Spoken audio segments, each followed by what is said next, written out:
First Sergeant Brock, Company First Sergeant, and with me here tonight, I have Major LaFlash, our company commander. Hey, everybody. And I also have Second Lieutenant Frost, our 3-cab commanding officer. Hello. Sergeant E.Babol will join us later for the Soldier of the Quarter segment. Gentlemen, welcome. Howdy. Thank you. Glad to be here for quarter 2. It's always good to have you, sir. All right, well, let's go ahead and get right into our first segment here on the big promotions and billet changes that we've seen over the last quarter. Now, 1st Platoon Widowmakers has seen a number of leadership billet changes in that time since the beginning, obviously since the beginning of April, but since the beginning of June, we've seen a number of major promotions, if you will. Now, currently, in Officer Candidate School, Officer Candidate Tucci has been promoted to Platoon Leader of 1st Platoon. With him, Staff Sergeant Vandal has been promoted from Squad Leader to Platoon Sergeant. And of course, with these 2 promotions, 1st Platoon has also seen 4 new squad leaders, each one being developed and promoted from Fire Team Leader billets. We have Staff Sergeant Winters, Sergeant Ivanov, Sergeant Grigoroff, and Sergeant E.Babol, who are now leading their squads to success in combat during Operation Blue Giant. In addition, we've had the retirement of 1st Lieutenant Drake since the beginning of June.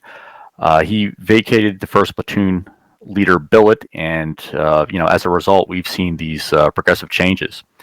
It's a major time in the unit. Anytime we have substantial leadership changes, there's always a lot of work that needs to be done, and really the mission needs to be carried forward. So each of these gentlemen, all 6 of them, have had their work cut out for them. But since they've taken over, I've seen a number of successes.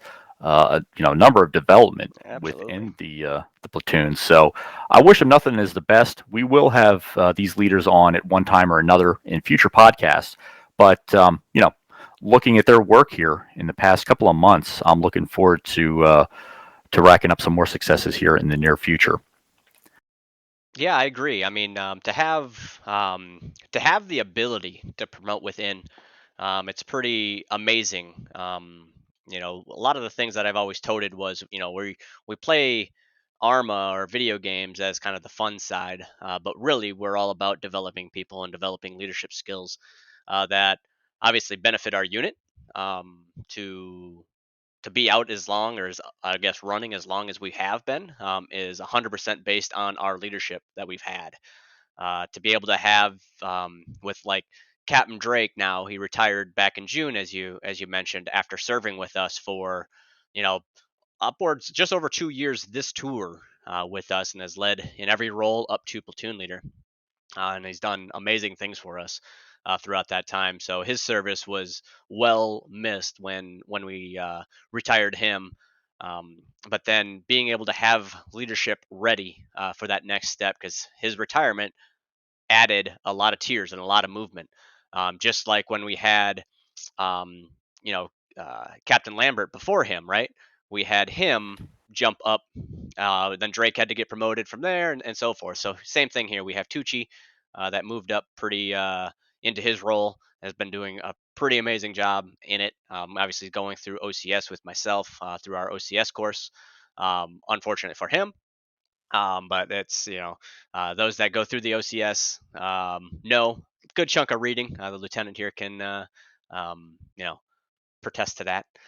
Oh yes. Oh yes. But then being able to have the soldiers under, even at the time, Sergeant First Class Tucci ready to go. We have Staff Sergeant Vandal, who's been doing, he hit the ground running.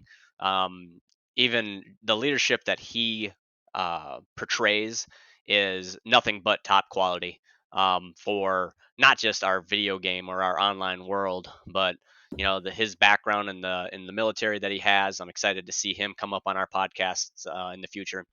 We get to talk about him a little bit, but he's a leader through and through. He didn't even want the position unless everybody below him that he would be leading agreed that he was the best choice. And that's really the mentality that he has, is that it's it's all about leadership, all about taking care of your people. And if we have that at the top of our NCO core, like we do with you, First Sergeant, and be able to take care of our troops. Everything else will keep running smoothly.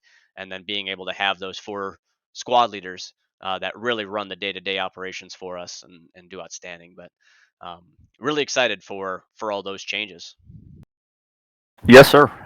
There's, in any unit, particularly ours, there's always going to be movement. There's going to be growth, development, like I mentioned, and sometimes the big boots to be filled. But at the same time, I think it's a testament to how seriously, like you mentioned earlier, that we take our leadership development, our leader development.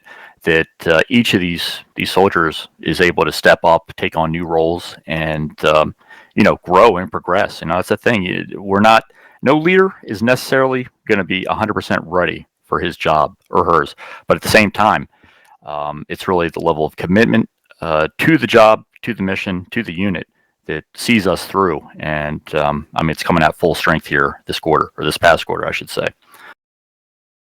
Now, Major, let me ask you: Can you go over some news from the prior quarter? We're getting a little bit later started here than we anticipated, but at the same time, we've seen a lot of successes.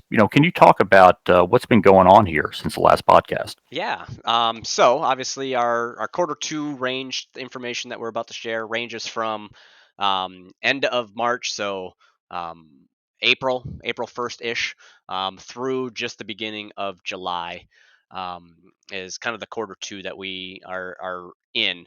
So far during that time frame, we've been deployed since April, May time frame, Yes, sir. for Operation Blue Giant.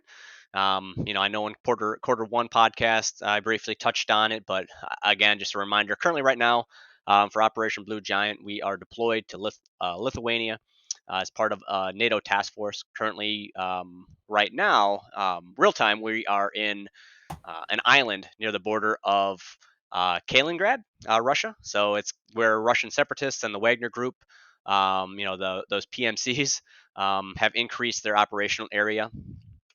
So far, as of right now, end of August, early September, we have conducted 11 combat missions and 11 patrols throughout our entire campaign so far. So our campaigns are pretty long in terms of combat. I mean, obviously, we're up to 22 different missions slash patrols or at least engagements. So they go a long ways. Usually, they're anywhere from 6 to 10 to 12 months. So we try to keep them realistic there, but. So far, it's been a stretch in terms of getting a lot of things done the way we need it. We've gone after some ambassadors. We've gone tried to rescue some PMs from prime ministers, a couple high-ranking officials in the Russian separatists and the Wagner groups that have slipped through our cracks. We've had some falters as well with, losing some vehicles, aircraft here and there throughout this quarter as well. But it all adds to the realistic side of it that we're not just going to go in there and win. We make it challenging for ourselves. We have a outstanding S2 Intel section, which houses all of our mission planning, operational planning. A little plug there for you, First Sergeant, because obviously you lead that with your geopolitical correctness and how we go about things. But we've had some pretty great staff in there, including like Pendergast that led it for quite a while. And then obviously First Sergeant, you took over with Pendercasts wanting to, back off a little bit, which is 100% understandable. There is such a thing as writer's block when you're planning missions and patrols, and to the extent we have done so far since May, our April technically, 22 combat missions and patrols. That's a lot of stuff on paper to write down, think of timelines, storylines. But then it really comes down to the execution of what's on that op board, on that warning order, and that really goes to our Zeuses. There we enjoy what we do. We've recently changed templates of how we Zeus a little bit, and that has been more of a 2 to 3 man operation, making sure that we're constantly drawing more detail to each mission and each patrol. So that's a little bit about our operation. Other things that I want to touch on. is our soldier development course. Or I should say, we have that. Let's go with soldier or our squad leader development course. So this is something that was headed up, started by myself, and then obviously I brought in First Sergeant, I brought in Sergeant Vandal at the time, and then Sergeant Winters at the time as well, as kind of like an advisory panel of really where we need to focus a lot of leadership direction and understanding is at that squad level. I feel we do extremely well with running our advanced courses on leadership, but really making sure that our squad leaders and our 2ICs understand the true meaning of the leadership side of being a leader, right? You have to lead by example, set the example, lead from the front. So there is an online learning session part of this course. That's a couple modules to complete, can be done easily. There's some reading involved, but all reading is also, all the large reading, I should say, is done by audio. So you got that lucky. But there is testing out on an after action review section, as well as a squad report section. And then we kind of cap off the whole thing with a in-game tactical and technical evaluation of each, I guess, candidate that's going through this course. So far we've had one graduate of the course, and we currently have two more squad leaders that are currently going through it, and hopefully a third here shortly. So I mean, so far, raving reviews of those that kind of gone through it or have gotten the overview of it. I think it'll just create a better environment that our squad leaders have more ability to lean in on their teams, lead more effectively, and feel more comfortable in that role. That they've actually know what to do and how to do it, and make sure they're doing it correctly. So other than that, two other topics to touch on: training. I mean, I'm a big trainer. I know First Sergeant, you're a big trainer. Lieutenant Frost, I know you love to get in there and run your warrant officer course as well. So far in Q2, we've completed 8 advanced courses, which entails anything from combat medic, advanced land nav. We have our air assault, airborne. So all our advanced schools, including Ranger School, we had over Q2, a little bit into Q3 with Ranger School. But our count for OSETs, so our one station unit training courses, we've had 14 of those, practically one every weekend for 3 months straight. And that is because recruiting retention for Q2 has done really good in terms of recruitment. We've accepted 53 applications within that quarter. That's something that myself, Lieutenant Frost, we go hard at quite a bit, is that recruiting and retention. Yes, sir. Being able to bring them in feels good, but it really takes an army of us all to really focus on that second R of RRO, recruiting and retention, is that retention piece. So that's kind of what spawned a lot of our leadership development that we've gone through, being able to develop our squad leaders, develop our 2ICs, to really just take care of their team. Much as we said earlier, leadership is about that. So but really, I mean, First Sergeant, do you have any news that we can talk about in terms of DMOS? I mean, I know I touched a little bit on it, but are there any needs in our unit for in the DMOSs? Yes, sir. With our level of activity, our level of growth and development, positions continue to open. So right off the bat, at the beginning here, let's go into S1 RRO. Lieutenant Frost, I mean, perhaps you're better to. I mean, I know that RO needs recruiters, to kind of keep our momentum growing. Do you have anything that you want to add, particularly to that, DMOS? Not necessarily. I mean, to be honest, what we really need is, dedicated individuals that, go above and beyond in, like Major said here, not only just the recruiting aspect of it, but the retention, talking to these people, interacting with these people, making them feel like this is a place that they want to stay, not a place that is, like a roadside gas station you pass through.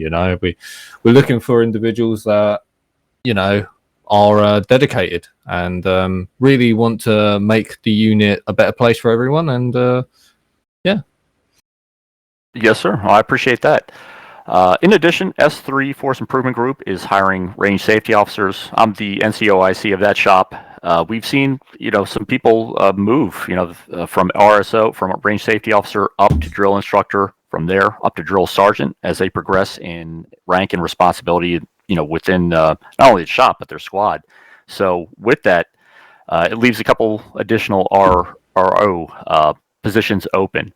So I will say that that's really the entry level billet within Force Improvement Group, and we're responsible for just about all the training that soldiers do outside of their squads or our platoons for that matter. So Major LaFlash mentioned a few different courses, land nav, air assault, airborne, etc.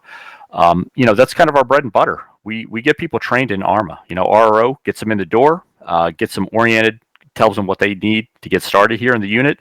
We show them the way in S3. We get them through OSIT, their initial basic training, and from there we develop them as much and as often as they want. So we provide a number of courses. I mean, Major mentioned the 8 different courses we had over that quarter, in addition to OSIT. So as you can imagine, it really is a team effort, like we were talking about here a moment ago. So if you have an interest in that, you can apply. Send me a message, speak to me, let me know what's on your mind or what questions you have, and we'll get you going from there. Cool. In addition, CID is hiring uniform updaters. The uniform updater should have some experience with a Photoshop or GIMP type graphics program, so they can get our Army service uniforms looking really sharp. In addition, I will say that we are in the process of transitioning to the pinks and greens that we'd seen in prior generations. So that's a whole nother set of work right there that is in progress. But again, if you want to get in on that, if you have graphic skills and abilities, and you could help us, contact CID or put in an application to one of their open DMOSs. A quick thing on that first, Art. With CID, I mean, you do not need to have a copy of Photoshop. CID does provide a copy of a workable Photoshop that we have access to online. So it's if it's something that you're interested in, we can train everything. I know our NCOIC in there is Staff Sergeant Winters, and then Sergeant Lewis is also was instrumental into where our CID is today. But yeah, being able to have more, the better. I appreciate that, sir. It's good that you pointed that out because I wasn't aware of that. And really, I mean, that could be a stumbling block. Some people could not even be aware what kind of resources we have for them, in their shop. So, yeah, guys, I mean, we'll get you up to speed if you need a little bit extra training. I think that goes for just about any different shop here. So keep that in mind going forward. And then, last but not least, our public affairs office is hiring journalists and broadcast combat journalists. And I will say, I'm a journalist. They write the news stories that we see on the forums, on our Discord server. Occasionally, they get published on our Facebook page. If you can write, if you can report, what's going on, consider looking into that as a DMOS. And then the broadcast combat journalists, they record and or stream their participation in operations Sunday to Sunday. There are a number of them that work within the S shop and more or less schedule different Sundays to take responsibility.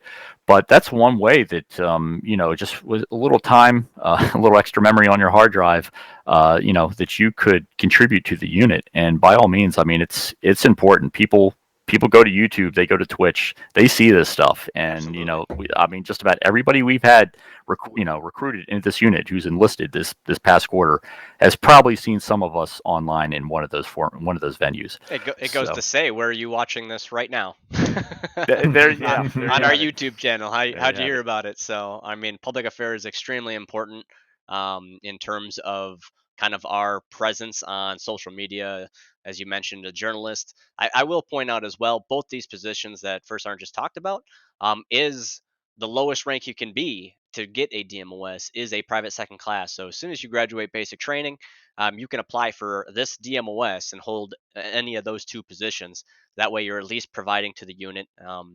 And with DMOSs, if you're listening and haven't been told, but I think we do really well with toting it from the skies, is to get a certain rank in the unit, you have to be in a DMOS. It's everybody's hands in the middle helping out. It's not just burdened on a few. It's over the masses of many, so that it's not a job. It's a quick, all right, let's do my part, boom boom boom, done, and then we can go on and play our games. But it's mostly just that it's spread out along multiple people. A community effort. 100%. Yes, sir. All right. Well, that wraps up the news and really the needs that we have in our S shops for DMOS availability. So let me hand it back over to you, Major, for some interesting Arma 3 related news. Oh man, it's been a busy quarter, and a little bit into three, our third quarter here. First, we had the big announcement on Arma of Arma Reforger was released.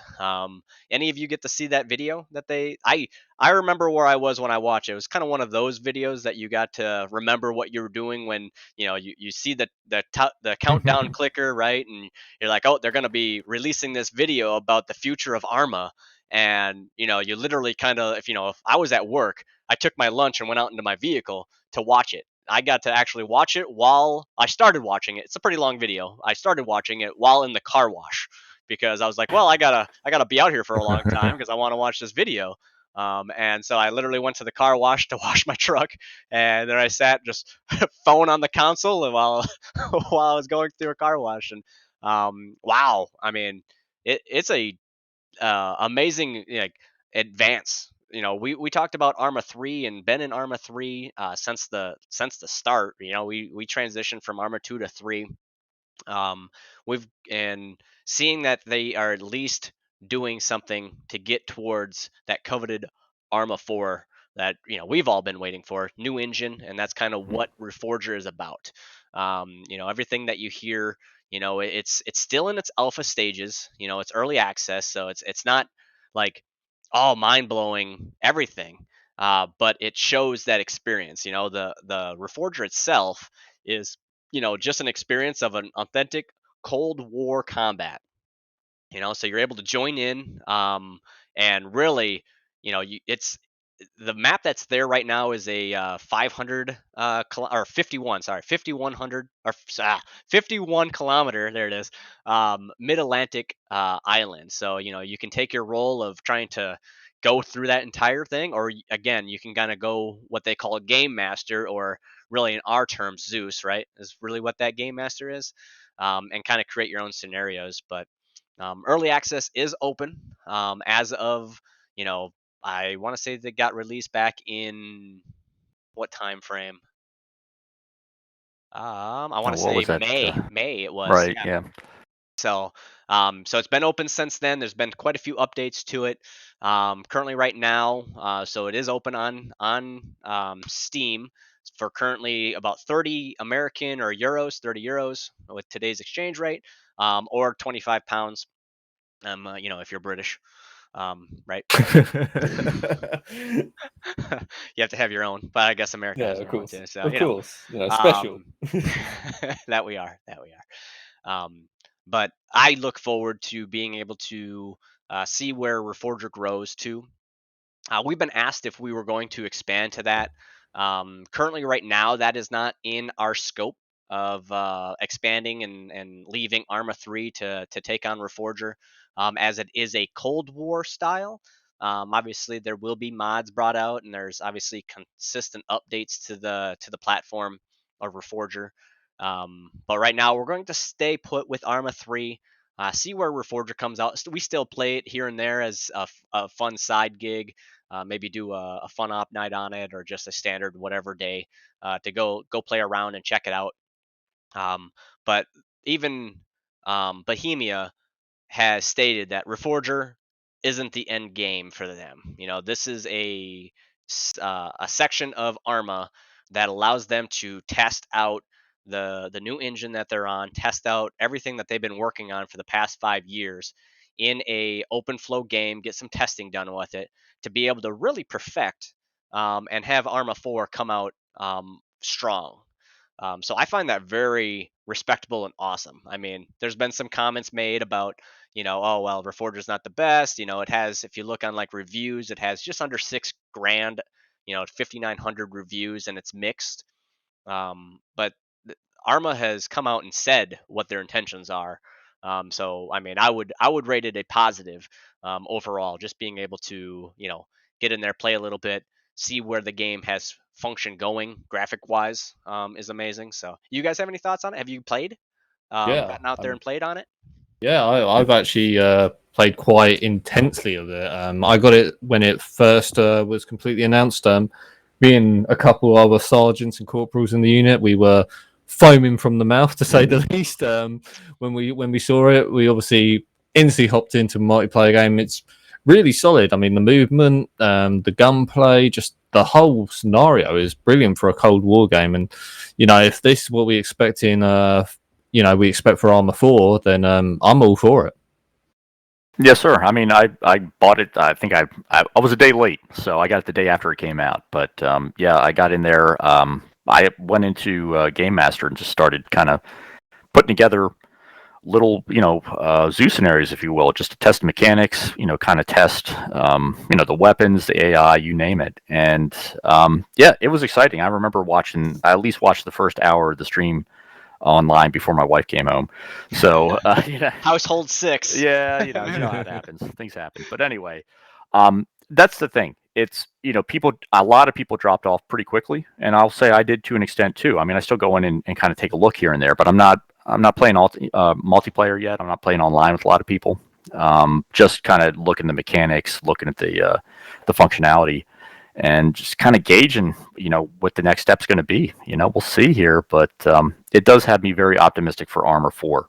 If you look at Arma 3, it was really almost 2 years. It was basically, maybe mid 2015 before Arma 3 had the kind of mods that we really needed to make it a successful game. I mean, a 2 year kind of delay, that's frustrating. But here, they've got, or at least the player base has a leg up. I think, Bohemia, they have a leg up on what to do, what to expect here, with this level of interactivity. So, I don't know. I'm definitely excited for 4. We'll see what happens for Reforger. Like I've kind of commented before, I think it's like Arma 3 for Xbox, Arma 4 for Xbox, I should say. It is. I mean, it is a little bit beyond. Particularly, I like the availability or the ability to move differently. With the mouse, for instance, in Reforger than you can in Arma 3, or at least it's not as smooth in the vanilla Arma 3. But either case, I mean, we'll see what happens here. So, like I said, I still get in every once in a while. If it ever becomes something, we'll see. But it's just a matter of time, I think. Yeah, 100%. I mean, looking forward to that. Bohemia has done an outstanding with it, I think. And they listen to all the players' feedback and make decisions based on the community, not just one person that's might have an ego towards the game. But kind of moving on, we had something pretty awesome happen this last month. Technically, we're talking about the next quarter, but I figured it can sprawl out over 2 quarters. I don't care. I love it. So we had the opportunity to have what's called from Bohemia or the Arma platform, official page, whether that Twitch page, to have Arma 3 community manager Leclerc join us a couple weeks ago, and he was able to join us for a community live stream spotlight, and streamed on the Arma platform Twitch page, one of our missions. So he basically came, it was months in the making. I know we were talking about this stuff back in almost quarter 1 when me and him were talking. And it kind of took out the entire summer to coordinate. I know we pushed the date once, but being able to set up that time that works well for us and then works well for him as well. As the community manager, he's a very busy guy. He manages all the Arma platform social medias as well as several other areas for Bohemia. So he does outstanding with all that. But he was able to stream. I think it was about a 4-hour stream. One of the really cool things in the beginning of that stream, if you haven't seen the video already, it is the first half hour ish is basically an interview with myself about our unit, about the 3rd Infantry Division Realism unit. So it was really nice that he was able to spend some time with me prior to our mission, and then you know, we talked about obviously a little bit of our unit history, what we're all about, and that went out to, at the time that was watching it, a couple hundred people watching that stream. But since then, just in a week or so, we've already had over 5,000 people watch that video on rewatch or rebroadcast, or they also produced a couple little snippet videos on their social media, and that's also gotten a couple grand, 5,000 or so views on there. And the best part of it is that we got to play with him, but obviously we got the little bit of publicity from it, a little bit of PR. We had great call outs from Arma platform, Arma 3, on their social media platforms, engaging with us, the 3rd Infantry Division unit. So they tagged us, they followed us, we got thousands of views just off that as well. So I found that pretty awesome to be able to do that. It's something that they like to do with units out there. If you listen to the interview, the community manager dubbed us like one of the longest running Arma units out there, which was great to hear coming from, I guess, a Bohemia Interactive official. We always know it. We've been around since 2003, so we've been around a while. We've been in Arma for quite a while. Back in like 2011, we picked it up, and then we've been doing Arma 3 since 2013. So I mean, it's great to have that publicity, get that interaction with the community. It added to our following with soldiers or civilians, I guess, people. Um, you know, uh, Subscribing to our YouTube, liking and liking Facebook, our Twitter pages, things like that. So I thought it was pretty awesome to do that. Couldn't say it better myself, Major. Yeah, we were all pumped. Yeah, It was exactly. cool. Yeah. So, kind of next part I'll take on here. So next up, we're gonna have Sergeant E.Babol join us. He's going to be interviewed here shortly. He was named our Soldier of the Quarter for our second quarter. So currently, right now, Sergeant E.Babol holds a squad leader position within First Platoon. He's our 4th squad leader. So he's been doing outstanding since taking this role. Um, Prior to this role is when he actually got this Soldier of the Quarter. So with Sergeant E.Babol, I mean, it's pure dedication when it comes to him. We'll be, like I said, talking to him here shortly, but he's been with us coming up on 1 year in September. He'll be with us. He currently, as I said, holds that 4th squad leader position with Phoenix, but he's a DMOS fiend. The guy holds several DMOSs, including many of what we talked about with Uniform Updater. He's one of the go-getters in there. He's a roster maintenance specialist in our BMO, base maintenance office, so he does a lot of the service entry, I guess, record keeping. Um, with uniform updating, it's a shoe in for being a multi illustrator. So he creates things whenever we put in a request. Say, hey, we need a thumbnail for this, or a an image to put on this article, something like that. And then top it all off, he's a leader of soldiers. So he's of course in our FIG as a drill sergeant. He's one that leads from the front, and he makes sure that his stuff is top notch.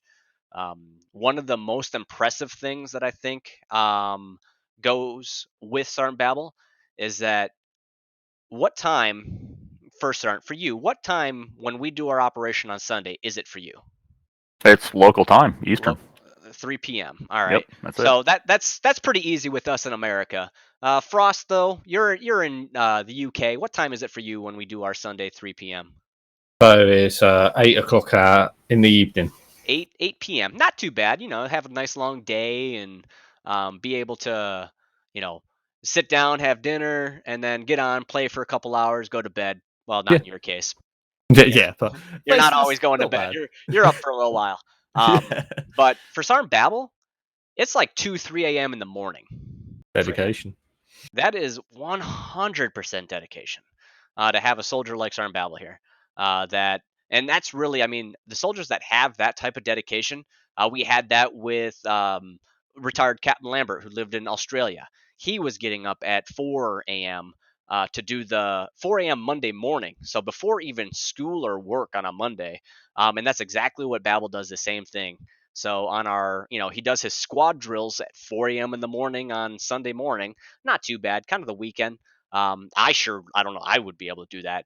But then the most impressive thing is that then, with the time zone change, it's 3 a.m. his time Monday morning when we're doing our 2 to 3 hour operation. So without that, I think he's done outstanding. I was very honored to be able to award him the Soldier's Medal for being our second quarter Soldier of the Quarter. So, without further ado, here we have Sergeant Babel. Welcome. Good day, everyone. Sorry, Babel here. Good day, So, Major. yeah, good day. Happy you got to be able to sit down with us and have some conversation about being awarded our second quarter Soldier of the Quarter. So, with that, happened a couple months ago, but we finally got to sit down and chat. Back then, you were a corporal.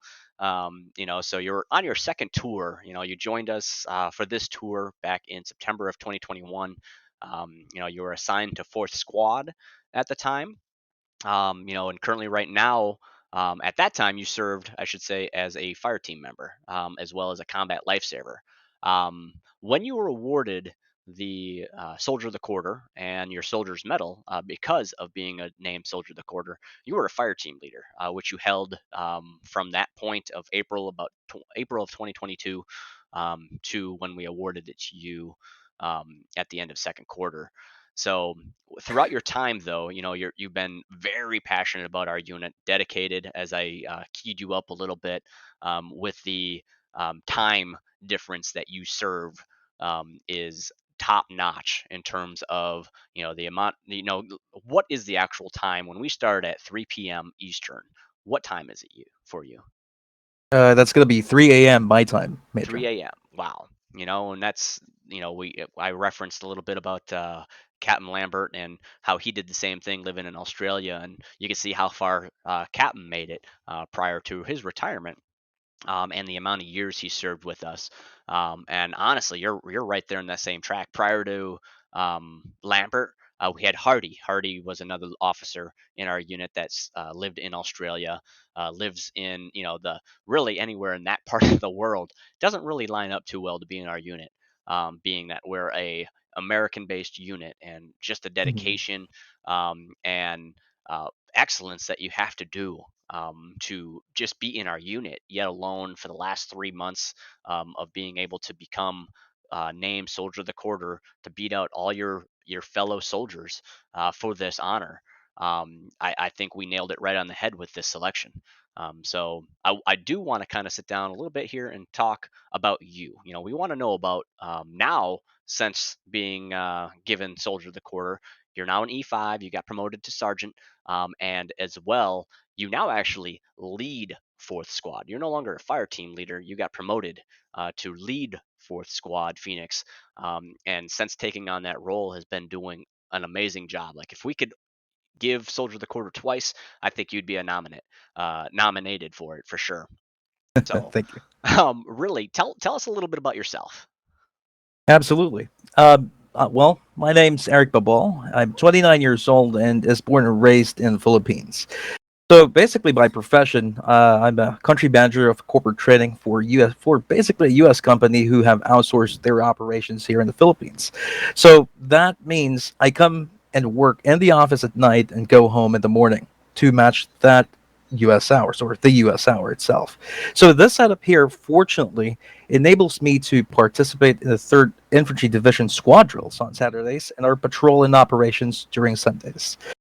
So, thank you for giving me, a lot of credit, by coming in here at 3 a.m. my time, Major. But really, it's really helping me out keep track of, my office hours because usually once I hit the weekend, prior me coming into the unit, I sleep, I could kind of strive to get that sense of normalcy. So I kind of sleep during at night and, wake up during the day, during the weekend. On a Monday, I don't have any sleep because I come in at night. Exactly. It really messes up your sleep schedule. Yeah. Exactly. So, So I mean, this unit itself just doesn't, build up my leadership capability. This also helps me out in real life. So, awesome. thank you for that, Major. I mean, when I started in the unit back in 2006, I was working third shift at the time. And ultimately, it kind of messed me up a little bit, right? Because the exact opposite, I was working third shift, so I was up during the day or sleeping in during the day, up at night, and then have to, jump on the weekends. And, I didn't have weekends off, so it helped a little bit, I worked usually Saturdays or Sunday nights, but being that we were US time, I just went to bed as soon as I got home from work or went to bed after after the operation or something like that. So awesome. Well, definitely. I mean, it may fit you pretty well, which is outstanding. Um, so why'd you choose to join our unit here, and what really keeps you here today? Well, first of all, I've been through a lot of games, and I've been through tactical shooters, and I've been through those I don't know, slash and dash, so to speak. Okay. So I really like the sense of being in a tactical group. I just didn't know what it was before, so I kind of researched about it. Then I heard this term milsim. I came across this term milsim, and I kind of read through about it, and I realized that there are these certain groups of people who gets into games such as Arma, and other games out there that basically does what real life army does or real life military does. So, well, when I checked it out, there were hundreds of milsim groups out there, milsim units, and it's hard for you to actually find the one that you would fit in. So therefore, I really, really checked out each and every single one, and one of those is Third ID. And one thing that I quickly realized is that not only do we have a very well established community and a very well established group of people for the unit itself, but one thing that really sticked out, honestly, is the uniforms for me. Oh wow. Okay. And yeah, and I've seen other milsim groups. I mean, pretty well established as well, but I do see that their list of awards are listed in just like ours, but we definitely, or Third ID definitely stand out in terms of uniform, showing those awards visually rather than just reading it from a piece of paper or on the website. So, when I came in, that was my perspective. But really, what kept me here is that when I joined the Third Infantry Division, I found out that it's professionalism, it's realism, and the tactical ability to coordinate and accomplish a mission just with numerous soldiers assigned to different squads, just working together towards that same goal, is how we do it here. And therefore, that's what kept me Oh ever wow. since. Oh, that's quite interesting. Definitely the uniforms. I know, we get a lot of people that, all we have to do, in my opinion, is get our website in their hands. We talk to them, make sure that they're, a potential enlistee or potential recruit, knows our times, right? Knows that okay, it's a weekend thing, 3 p.m. Eastern, and that as soon as we get them to our website and them starting to look around, they see 100% of what you just described. The professionalism, the dedication, the longevity, and that's amazing. And a big part of that to add to it is much what you've been doing in the now coming up on 1 year of service with us. So tell me anything, any favorite or funny moments that you've had in the unit so far over this course of your career? Yeah, definitely, Major. So, rolling out with a squad you're assigned to always guarantees both a memorable and somewhat a fun experience at some point in time. It's just a matter of when. It's not a matter of if, it's just when. And personally, the most memorable and fun experience I ever had in this unit was when I was rolling out with Fort Squad. So during this time, I was, to my, if I remember it correctly, I was a team member. And it was during FTX Yellow Carrot in Poland. So basically, the convoy was headed out to a little town where we intended to have our platoon informational briefing. And, at the start, the convoy was flawless. Everything was done perfectly. And once we arrived at the dismount area, Fort Squad Phoenix, basically everyone, tried to dismount all at once. Now, when the striker ramp opened and collided with something on the ground, well, Arma 3 Physics didn't really like that. So the Arma Physics then decided that our striker, together with a whole, squad, we went flying halfway through the process of dismounting. And it seems that Arma thought that we were more suited airborne. So, we were flying for about, I don't know, 100 meters. And the good news here, we were about to dismount any problem. But the bad news is that, we flown 100 meters, up in the air, hurtling towards the ground here. In 1 second, we were all shouting and laughing on the process. And after a split second, there was just radio silence from Fort Squad Phoenix. So I'm just glad that we had a great we have a great medical personnel that provided aid on that matter, and it seemed that the God of Thunder was on our side that day. Oh, wow. I think somewhere, I think during Operation Yellow Carrot, I think I did have a video of that in one of my live streams. I'm not sure exactly which one it is, and because we did so many patrols and FTXs during that I guess joint training that we had with the Polish. Um, so that's funny. Just being able to see it live for one was pretty hilarious.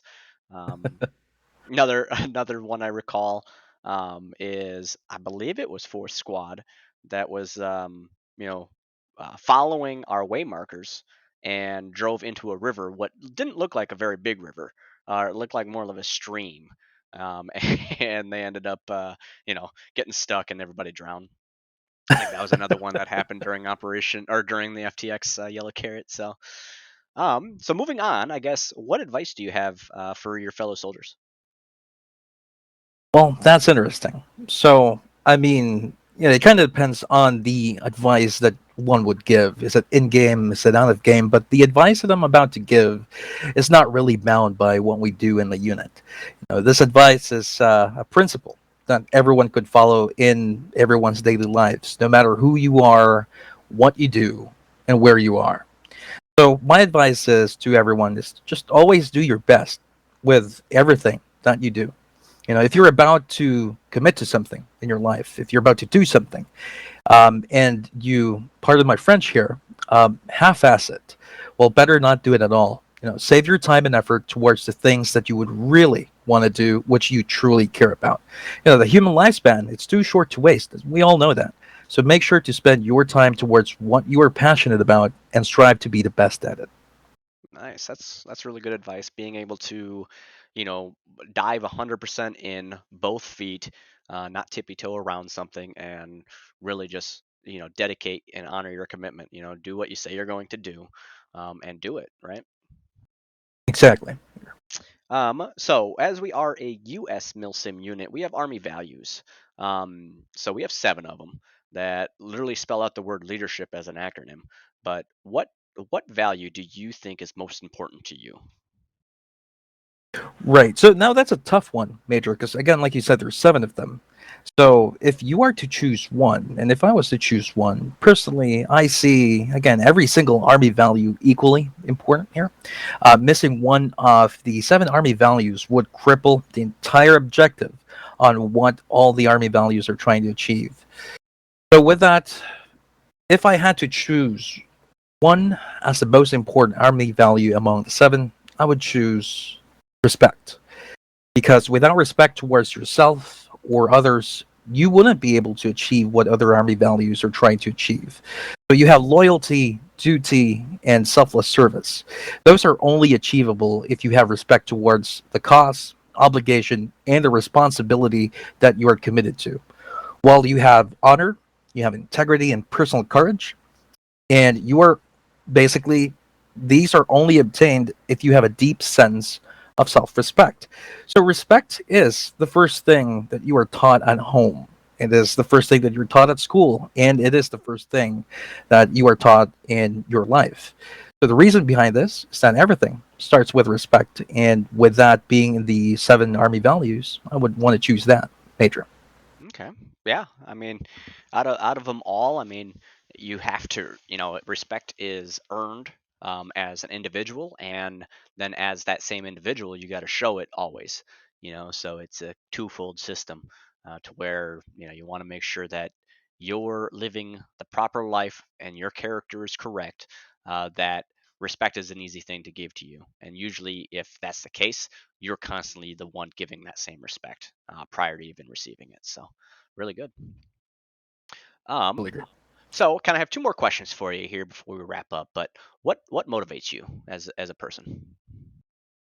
Well, as a person, there's a lot of things that could motivate you. So motivations are basically based on just one's perspective, depending on what subject of the motivation is derived from. So at least for me, right, as a person, my motivation to get out of bed here is from the smell of the home cooked meal my fiance makes, hopefully wife in the future, and the just great conversation that I would have with her while sharing I don't know, maybe a semi-burnt bacon and eggs. She's Yeah, not gonna watch this, I hope. No. well, she's actually right here, somewhat beside me right now, and Oh, she's nice. giving me kind of the stare, and Kind pretty of a much we stare. would definitely listen to her podcast here. But for some reason, she just couldn't get it right. Maybe someday in the future. Oh. Um, Well, that's Arm Babel dying here soon. No. well, if I don't report in next week, Major, well, we kn- we know you what know that. happened. So, really, the motivation, I mean, to work better for me, to excel on my career, to excel here is just, like I said, doing the best that you can.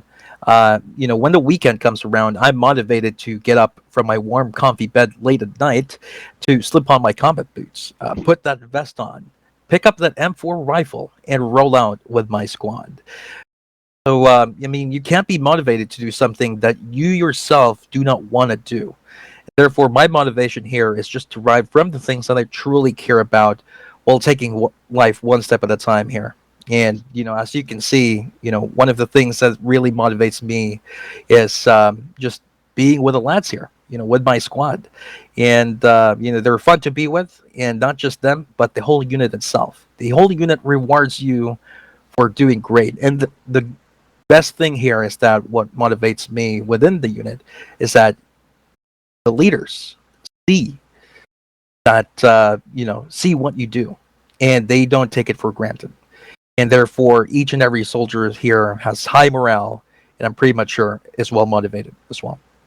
Outstanding. Very well said. Very well said. So lastly here, I guess we talked about motivation, Army values, and a little bit about yourself. But do you have any valuable lessons that you've learned since your time in the unit that you'd like to share with your fellow soldiers? Absolutely, Major. So one of them is, well, I've been learning since I came in here. As you already know, I am a civilian in real life. I have learned, and I'm continuously learning a lot of things, both in the technical and the personal aspect through my tenure here in the Third Infantry Division. And with the tactical side of things, it's never ending. I'm just glad that we have a well revised doctrine of things that is somehow derived from the U.S. Army, but fitted into the Armaverse because technically that's the space that we operated. Hmm. And therefore, that gives squad leaders and leaders within the unit per se to to learn everything. And making a civilian into somewhat a virtual soldier, a virtual leader, and that's just the technical and the tactical side of things. And it's surprising how a group of diverse people living in different parts of the world could make you realize things that you've never thought would happen. One of the most valuable lessons that I've learned here, aside from the tactical things that we do within the unit, is that I have learned that you can form a genuine friendship towards people that are thousands of miles apart from you. You know, I used to always think that friendships are bound by distance factors, just like relationships, Hmm. where you cannot build an authentic bond if you don't physically interact with that other being. Now, the 3rd Infantry Division has made me realize and taught me that friendships can be formed no matter where you are in the world. And what really matters here is the sense of unity and camaraderie that you get from one another. Wow. I mean, you talk about your tactical and leadership side of things. I mean, to put it out there, you were just you're the most recent graduate of our squad leader development course, which practically you you aced through it. I mean, the lessons that you've learned, I think you do extremely well with taking those and bringing those down into your squad. You lead from the front. Really, it's just now time. Time is on our side, time is on your side of seeing you continue to grow in our unit because you already have the tactical, you have the leadership. And I really look forward to being able to utilize your console in in many advisory boards that I ask. And being able to have a squad leader that understands our mission as a whole is to really develop a team of people that want to improve themselves, want to get themselves better. If you go through and read our mission and vision statement as a unit, you hit on all of those levels. So to kind of wrap up, thank you for taking the time to be here with me with us today. But then as well as your dedication to our unit is again unmatched among many. So a big thank you, and yeah, I'll let you take it away. Thank you, Major. I appreciate it. It's an honor to be here. All right, awesome. Well, thank you, Sergeant Babel. It's been an honor being able to listen to all that, and again, extremely proud of the progress you've done in our unit so far in relatively a short time period, less than a year. So, next up, I got my next victim. The whole reason that our very own Butterbar, Second Lieutenant Frost, is here with us is he is the man behind the rank. So each each podcast, we like to feature a member of whether it's our command staff team or a member of leadership. So in this case, Lieutenant Frost is a part of our command staff team. He currently, right now, as we introduced him, is our brigade commander of 3 Cab. So he's been leading our 3 Cab for quite some time now, officially taking over, the leadership role back in March. But he's been in 3 Cab really since July of 2020. As an aviator, as a trainee, he kind of went through the course, was an aviator, spent some time in that XO slot.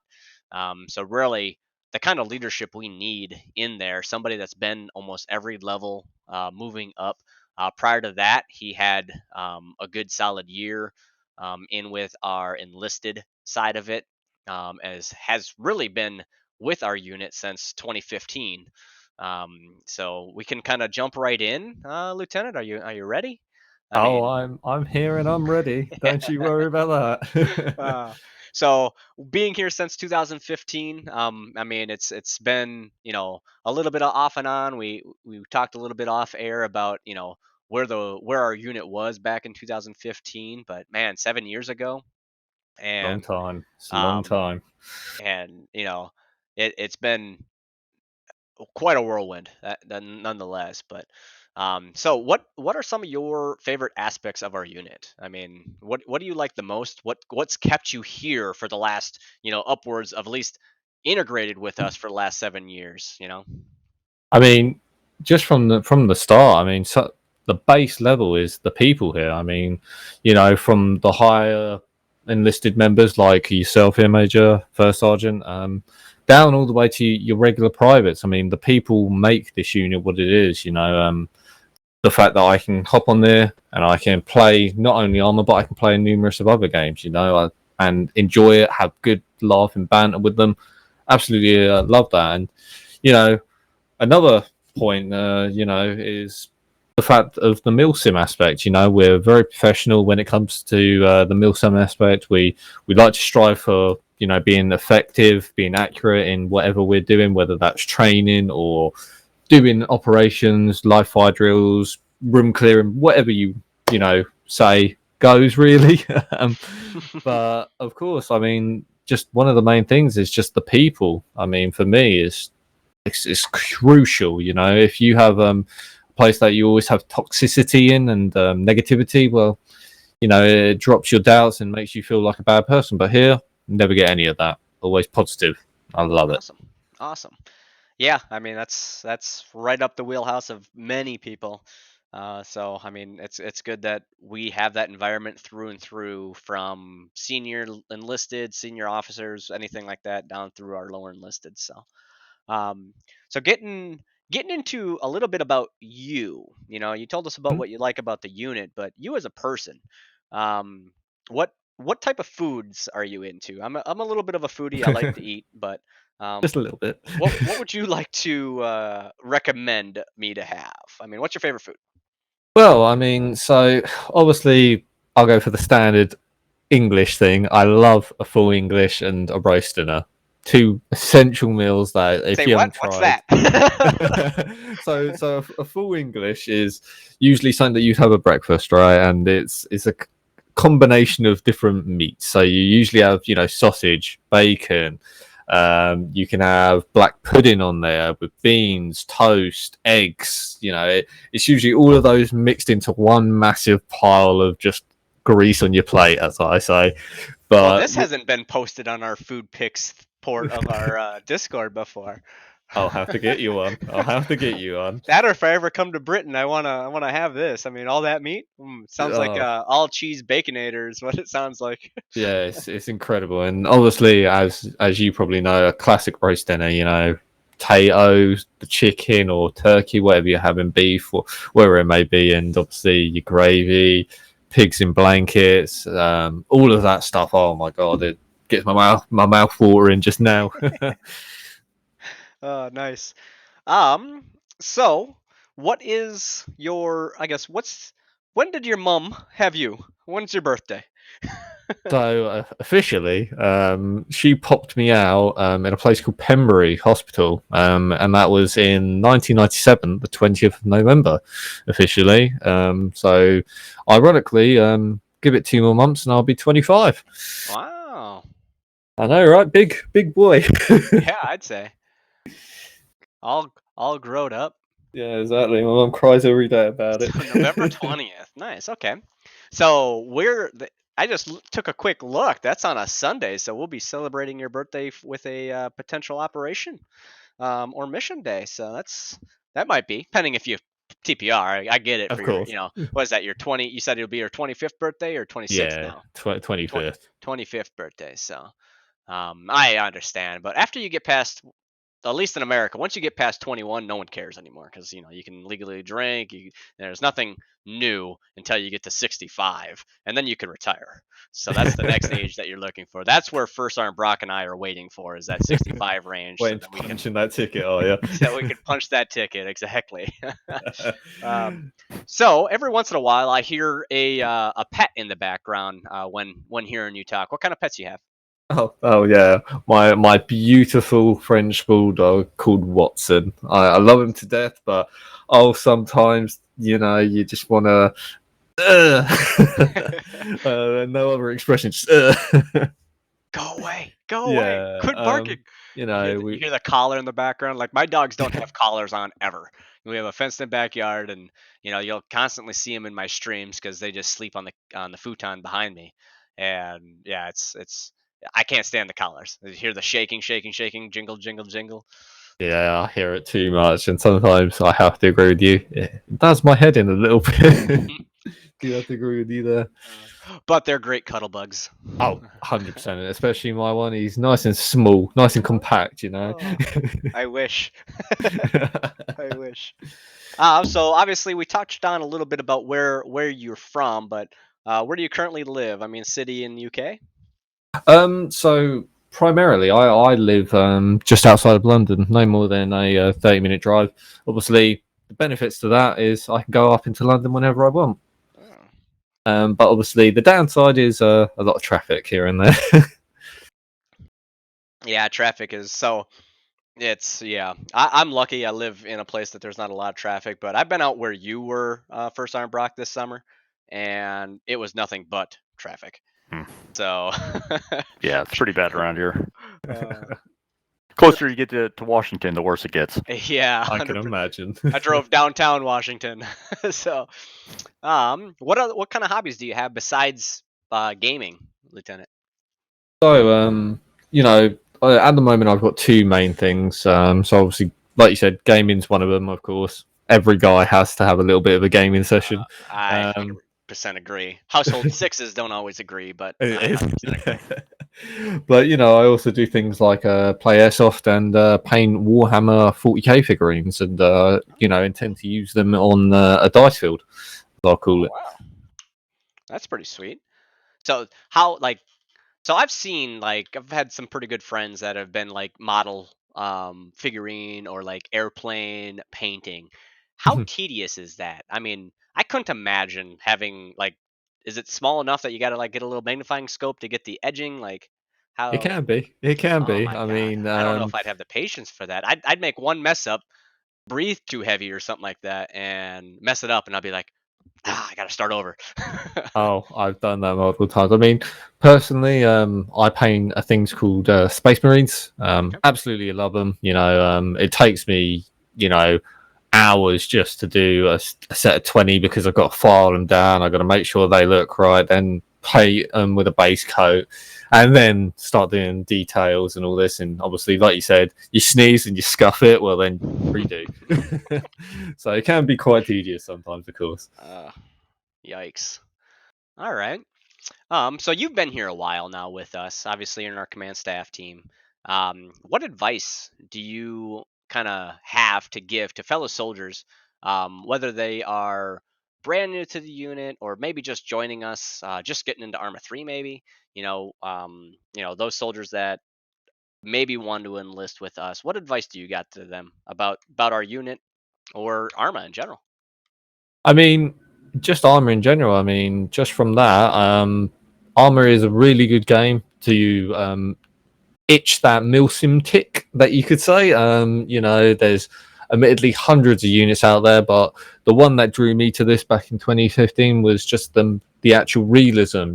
We try and copy the 3rd Infantry Division in real life to the best of our abilities. Obviously, certain aspects we can't do, of course, but Yeah. we try and fill every need as much as we can. And I mean, just advice for people coming in. I mean, talk to us, fill us out. You can ask us anything on our Discord website, even our TeamSpeak. We've usually got members on here all the time on all platforms, and we're not scary. We're human beings like you. We like to chat, of course. So, asking us anything, from what do we stand for in the Milsim community to what we actually do in game, we'll answer as much as we can. Awesome. Yeah, I agree. I find our player base and our unit is so welcoming to new members.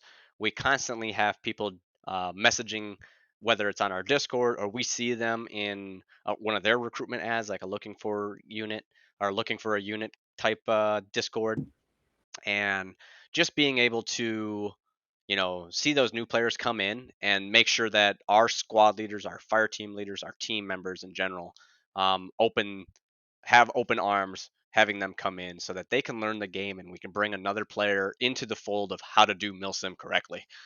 So Yeah, exactly. Couldn't agree more with you there, manager.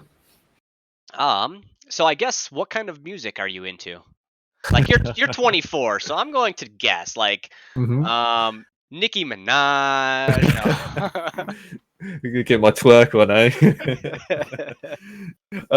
to be honest, I'm quite happy with any music, right? Obviously, I'm not into really heavy rock. I will, put that one down.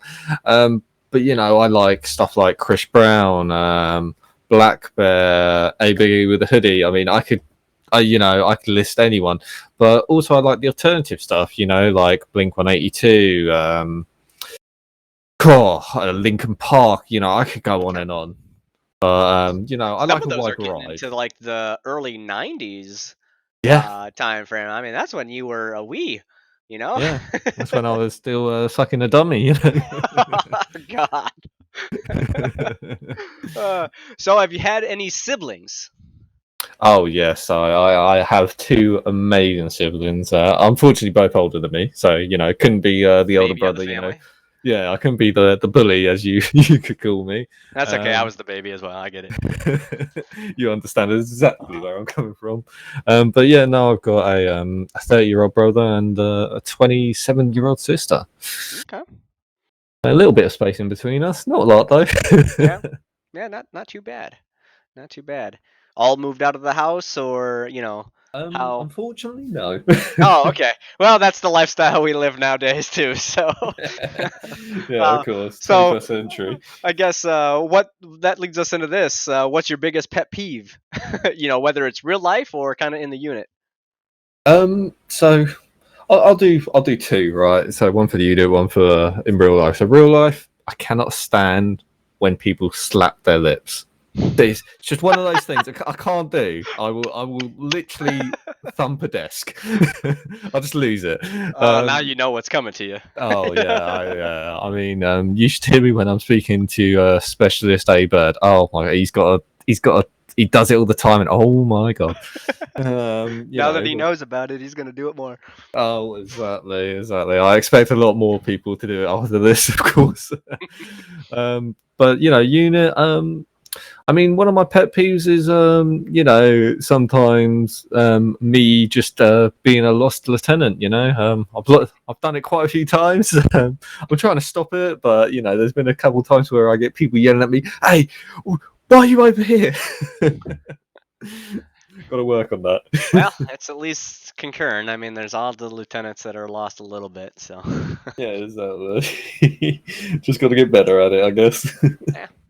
Have a rugged tablet with you. It helps me. I mean, I've been I've been no lieutenant for quite many years, but I still have to look at that thing. Where am I? So what are some of your guilty pleasures? Things that you like to do, but maybe a little bit embarrassing, or what's a guilty pleasure?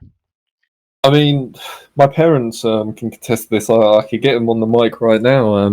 Is me just singing? You'll hear me walking around the house. I'll sing my heart out. Even you know, when people are in the TeamSpeak, Discord, wherever it may, even in our mill sims, you'll hear me just singing and rapping. It could be absolutely Rapping. anything. Oh Yeah, God. I know. Ooh. All right, we'll post a quick 15-second video of free boxing Lieutenant Frost here after this video. Yeah, yeah. I have to write down my lyrics. Oh, you can't free it? Come on. Nah. What's something you can't live without? I mean, just in general, I think it's you know, family's a big thing for me. I think that's really for anyone Yeah. in real life and in units. You know, some people call Milsim families, you know, a family. I mean, I'll call it that as well. I mean, some friendships that I've made here since 2015 till now are still a thing. You know, I still talk to those people. I still play games with those people. Still have a brilliant time with those people. You know, same as real life. You know, if you have that connection with someone and you enjoy their company and they enjoy yours, well, you'll be friends for a very long time, and it's always heartwarming knowing that you've got that person, you know. So Yeah. I would say family in general is just a good thing. 100% agree. I mean, it's the people that keep us here. And obviously we have our immediate family, our loved ones in RL in real life, but then our online presence as well. I mean, I know currently I'm Facebook friends with you both, so I see your life and your real life, and be able to find some nice touching things to like, love, and say, hey, awesome, good job, and um, you get to celebrate that with each other, even though that sure we've are across oceans literally. But I think that's awesome as well. Yeah, no, I couldn't honestly couldn't agree more. I think it's just a brilliant thing to have, you know. So, what's some of the things that are on that bucket list of yours that you want to get done when you hit that $1 billion payout lottery? Well, I mean, so one thing that I still strive to do, and I'm still adamant that I'm gonna do it. Is really I want to move to the States. Oh, Haven't really decided where, of course. well, I got a couple spare bedrooms. I mean, I could talk to household 6. She'd be like, "Who's this British guy?" Still be in the corner yelling. But no, I mean, yeah, no, I really would love to, experience the States, not only from a holiday perspective, but live in the economy, understand the cultures. I know there's a lot of different cultures over there, and people in general. So I feel like it'd be a good experience. Yeah, it's funny on our side. I love to travel overseas as well. I mean, yours is to America, which is where obviously First and I are from. But I enjoy traveling um, on the other side and get in Europe, get over to the UK. I kind of expect the same thing when I visit. I don't have to get a flat. You can take me in. um, but I've actually got some spare bedrooms, perfect, ironically. perfect. So, what is your favorite movie, and kind of why is it your favorite movie? What is it? Certain actor, actress, or plot line? Um, So if I have to answer this right, it would definitely be a difficult one. But just off the top of my head, there's really two that are 50-50. So you've got How High, which is a film about a black man who sells weed, and he basically his friend dies unfortunately in a tragic accident, and he basically pours his ashes into this weed plant and oh he smokes God, it, and it what makes him kind of very stuff smart. do you watch? It's very funny. Honestly, have to give it a watch. Very funny. Makes me Okay. laugh so much. But on the more serious side, I mean, one of the things that I love is Black Hawk Down. I mean, I've watched that film maybe 10 times, maybe Yeah, I more. think that's a classic. That Yeah, has to be. If you exactly. haven't watched that, you have to go watch that. That's big into real lifestyle movies that are a true story. I think those always find the Yeah, best value for anybody. exactly. Definitely if you're into anything history. Um, Yep. First, Art, what I guess what's the most recent one like you've had? First, Art, that's kind of a real world one. Anything off the top of your head? Kind of put you on the spot. Uh, I don't know if his mic is working Yeah. currently. Oh shit. There we Yeah, I go. was gonna say I've been watching a lot of historical footage lately. Everything's in black and white. Oh, Um, Oh, Sergeant York style. I yeah, like going this. that really was a old good one. That school. was a good one. Yeah. But no, I don't have anything off the top of my head. Okay. I'm trying to think, but So, I mean, like, I guess while he's thinking, if he has to pop up, but what is Lieutenant your most embarrassing story, or if you oof. don't got anything embarrassing that you want to share? I know I had a pretty embarrassing story that I shared a couple years ago, so hopefully nobody goes and watches the playback, because I don't want that out again. But I'm it's gonna out there. look now. It's out there. But I guess what is a happy memory or a funny memory that you have? You know Whether what? in the unit or, of course, real life. So do you know what? I'll go for the embarrassing one, right? Oh, I love these. All right, let me get my notepad. It's going to be juicy. So, I'm an advocate drinker. I like to get drunk with my friends, so I will definitely say that. And one time I got so drunk that we went back to my mate's place. I obviously can't remember this, but I basically fell asleep on his living room floor in my underwear. Oh, And so then I proceeded to wake up the next morning, and his incredibly hot sister walks down the stairs in pretty much nothing and sees me in my boxers and just looks at me like, who are you? Like, why are you here?" And from there, obviously, I started puking, and yeah, you can sort of say what comes off after. so needless to say, not the best first impression on somebody you want to get with, probably, huh? Yeah, I'll definitely agree with that one. Poor lieutenant. It was difficult. I'll say that difficult. You always hear about like people that see somebody and like walk into a pole, and, uh, Oh, I've done that. well, I guess to flip the script, what's the most proudest achievement you've had? Well, I mean, obviously, getting to second lieutenant in this unit is quite a big milestone for myself. It's something that I've always dreamt of, just leading the Third Combat Aviation Brigade, leading that from the front, showing our aviation pilots and the unit in general what we're made of, and just upping the standards, of course. But outside of life, outside of the unit, I mean, I used to work in a retail store, the airport, and I actually met Nicolas Cage once upon a time. Oh, no doubt. That's pretty cool. Very, very interesting individual. He brought his girls or children, should I say, a lot of Apple products worth about $6,000, and didn't care about the money. So, I've met a lot of celebrities in that job, and very interesting. What they say, and you kind of have to sometimes take a mental note of what they're saying. Yeah, 100%. That's to have.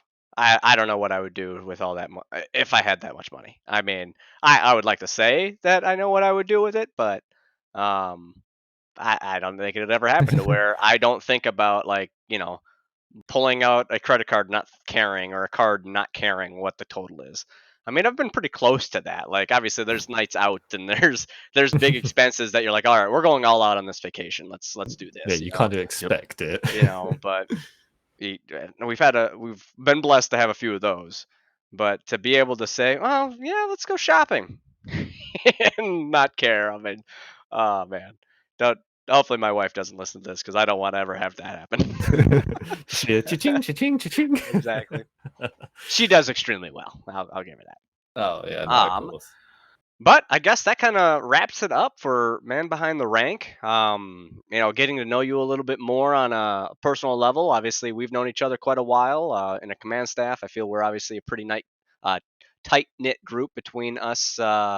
6, 7, 5. That's 5. Five. I had to think that I was on 5. Yeah, I had to think a little bit too.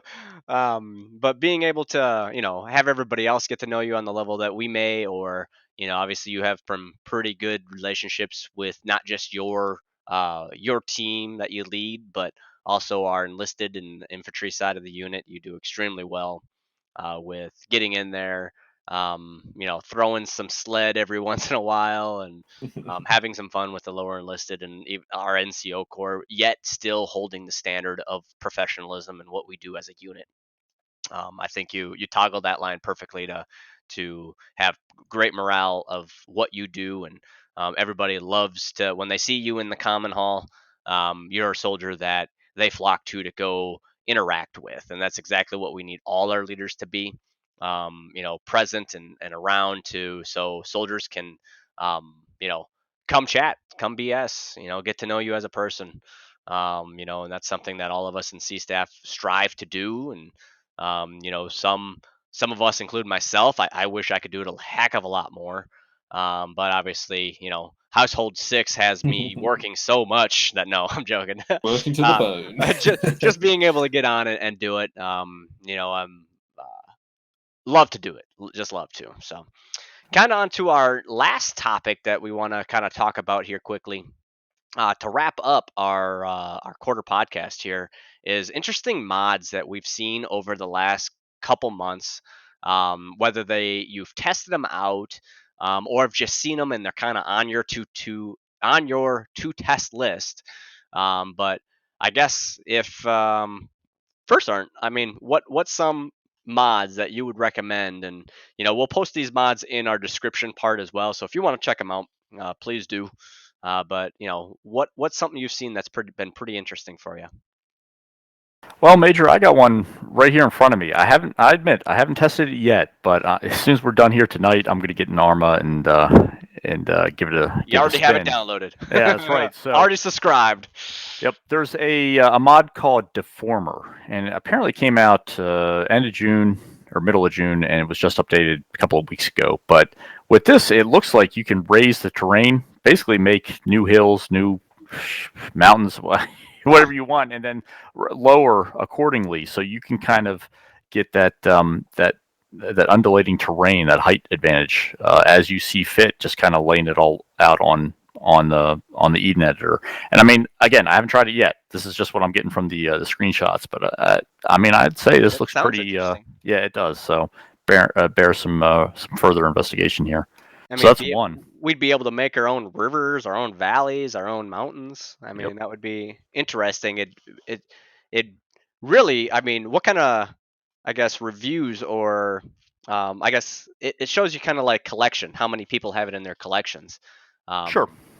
I Let me mean, see. Well, I don't have a collection. It's been downloaded 672 times. okay, 5 out of 5 stars. So that's good. wow, Yeah. It's got the change notes here. Let's see. Current subscribers 8,766. So wow, not okay, bad. yeah, Um, not bad at all. it was created by a guy named Sam's. I've heard that name before here in the workshop. I'm not sure what else he's famous for because his profile's private. But Okay. I think this is something. Well, definitely, I'm going to take a look at. All right, sweet. Yeah, I'm looking forward to seeing that one in our description page here. How about you, Lieutenant? What have you been dabbling with, or have something that you want to see or do? Well, so I've dabbled in this quite extensively. I've had to read quite a few manuals as well. But the AH-64D official prototype is basically the Apache, but fully interactive inside and out. Hmm. Yeah, Like very Ace interesting. Interact toggle this Mhm. switch and it brings this over and all Yeah, that. yeah. All the weapon guidance systems, all Oh the wow. safeties, all the rotations of the main rotor and the rear rotor locks. It's got everything. It's a very very in depth mod, and to be honest, if anyone's looking for a real solid Apache mod just to get started with, I can recommend it more. Oh, nice. Okay.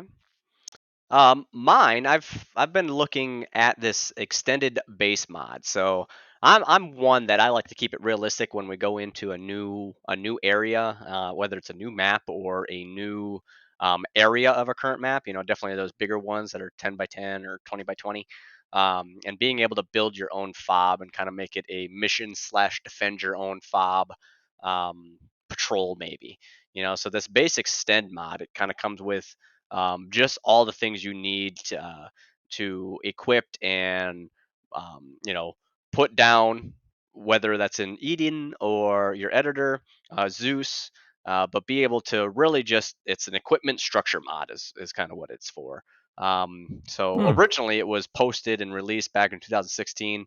Looks like they've updated it for a few years. The last update would be mid 2019. 41 change notes kind of happened in it. Currently has over 500,000 current subscribers to it. Um, That's a so lot. it's obviously done very well. The capacity of things like the containers are high. So I think it just makes it so it's fun to use. It's kind of a Excel mod, but to get the structures from Arma 3 and on their own very own terrain. So far, looks pretty awesome. Looking forward to kind of jumping in and playing around with it some more as well. Created by a freaky freaky lean. um, and so it looks pretty awesome to be able to go around. Obviously, a lot of feedback went into it. You can kind of see over 1,000 comments were posted on the workshop itself, and he has a couple popular discussions out there for at least 9 or 10 discussions talking about the mod. So to have that type of interaction from a mod creator is awesome, to be able to have that feedback. So, and then to throw one last one in there, I know we kind of joked about it a little bit, but there's immersion cigarettes. We used to have it, I think. We were talking, and we're trying to think of like we used to have it maybe, and now I know we took it out probably because of server issues with the mod, but it's a smoking mod, and I think it's more meant for you kind of look at the screenshots on it, and it's more meant to like World War or Vietnam style, cigarettes, candy, or what were they called? Lucky Strikes back in the day. Yeah, that's right. Um, so, I mean, again, just one of those kind of a mechanics mod because obviously you're smoking a cigarette, so I assume your hand goes up, goes down, things like that. But Not that we condone tobacco use, Of but course. it currently has just under 250,000, so about 130, almost 8,000 subscribers to it. It was released in 2016 as well, and has been recently updated back in 2021, early 2021. So just over a year ago that they've done a little bit more. Released by, looks like, two people, Rebel and Fecal, are the ones that are the mod makers and created this. But to have that many subscribers is, again, pretty unique. Seem to have a lot of discussion topics on the mod as well. So it seems they've taken some good feedback on how to improve it. So that one's pretty interesting, I thought. Other than that, I want to say that's pretty much a wrap for us, huh, First Art? Yes, sir. I think we're just about done here. So, Well, ladies and gentlemen, all stay tuned for the third quarter podcast coming up later this year. It'll probably be sometime in October. But other than that, we appreciate you sticking with us and listening to the podcast. And want to let you know this is First Sergeant Brock reporting out. Oh.